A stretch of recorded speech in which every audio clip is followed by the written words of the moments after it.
आल सिंध कुंभर इतिहाद जी 15वीं सालगिरह जी मुनासिबत सां खिपरो में तकरीब मुनक़द कई वई। सालगिरह जो केक आस्का जे अॻुवाणनि अरबाब अली कुंभर, एम जुमन कुंभर, मामंद यूनस कुंभर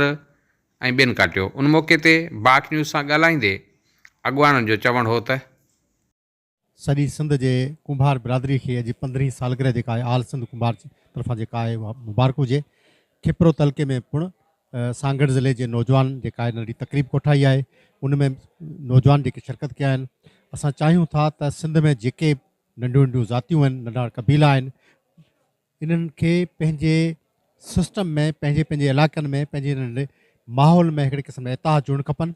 उन इतिहादनि जे ज़रिए ई असां पंहिंजे क़ौमनि ऐं पंहिंजे क़बीलनि जो पैगाम में पंहिंजे उन्हनि ऐवान ताईं पहुचायूं त असांजा बुनियादी जेके मसइला जेके आहिनि नंढा नंढा, उहे हाणे इज्तमाही सोच जे हवाले सां जेके वॾियूं सियासी धुरियूं जेके आहिनि ओसि ताईं मसइला हल नथा थियनि। उन लाइ असांखे इहो चाहिणु खपे, हाणे हिकिड़ो माहौल जोड़णु खपे। आम जे बुनियादी मसइलनि जो हल जेको आहे हाणे राजूनी इतिहादनि में असां आल सिंध कुंभार इतिहाद तरफ़ां पूरी सिंध में जेका 15वीं सालगिरह इन समूरनि कुंभार बिरादरी खे असां मुबारकबाद पैगाम ॾियूं था। इन जोश जज़्बे ऐं लगन सां अचो त मिड़ी मुठ थी हिकिड़े प्लेटफॉर्म में गॾु थियूं त पंहिंजा बुनियादी मसइला पाण हल करे सघूं। पहिरीं त अॼु 15 सालगिरह जे मौक़े ते पूरी बिरादरी खे ऐं पूरे मरकज़ जे उहिदेदारनि खे, सभिनी दोस्तनि खे, बानी डॉक्टर वली मोहम्मद कुंभार खे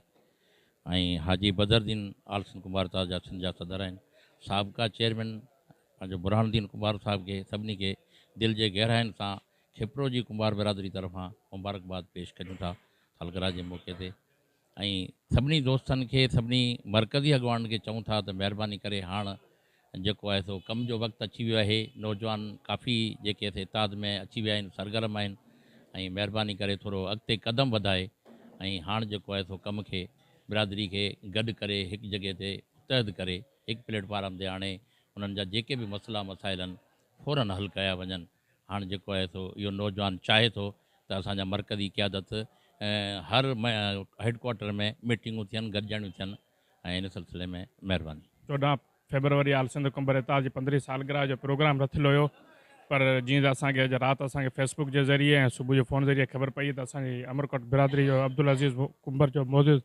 छोकिरो जेको कंहिं रोड हादसे में फौत थी वियो, उन करे असांजो जेको आल सिंध कुंभर इतिहाद जी 15वीं सालगिरह जो प्रोग्राम जेको सादगीअ सां कयो आहे ऐं मीडिया जे पैनल ज़रिए ऐं आल सिंध कुंभार इतिहाद जे सॼी सिंध जी बिरादरी खे इहो मैसेज ॾियणु थो चाहियां त अचो त पाण में भाईचारो क़ाइमु कयो ऐं बिरादरी जा जेके बि जाइज़ मसइला आहिनि उन्हनि में कुल्हो कुल्हे में मिलाए बीह करे उन्हनि जो मसइलनि में मसइला उन्हनि जा हल कया वञनि ऐं उन्हनि सां गॾु बीहो।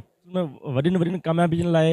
नंढा नंढा इतिहाद जेके लाज़मी आहिनि ऐं उन सिलसिले में जेको अॼु आल सिंध कुंभर इतिहाद जी 15वीं सालगिरह जेका मल्हाई वई आहे खिपरो में अॼु, ऐं हिकिड़ो सुठो सोण आहे। ख़ासि करे असांजा बुनियादी जेके हक़ आहिनि, नंढी सतह ते जेके माण्हू पंहिंजा नथा हासिलु करे सघनि, त घटि में घटि असां ही नंढा नंढा जेके इतिहाद ठाहे ऐं हर तलके में, हर ज़िले में असां जेके पंहिंजा बुनियादी जेके हक़ आहिनि, फंडामेंटल राइट्स आहिनि, उहे असां गॾियल इतिहाद ज़रिए असां हासिलु करे सघूं था। ऐं नौजवान ख़ासि करे जेको आहे हू जेको आहे हिन मौजूदा दौर में, टेक्नोलॉजी जे दौर में हू अॻिते अचणु चाहे थो, त घटि में घटि हुननि खे अॻिते अचण जो मौक़ो मिलंदो ऐं पंहिंजा इन इतिहाद ज़रिए, ताक़तबदी ज़रिए पंहिंजा मसइला हल करे सघंदा।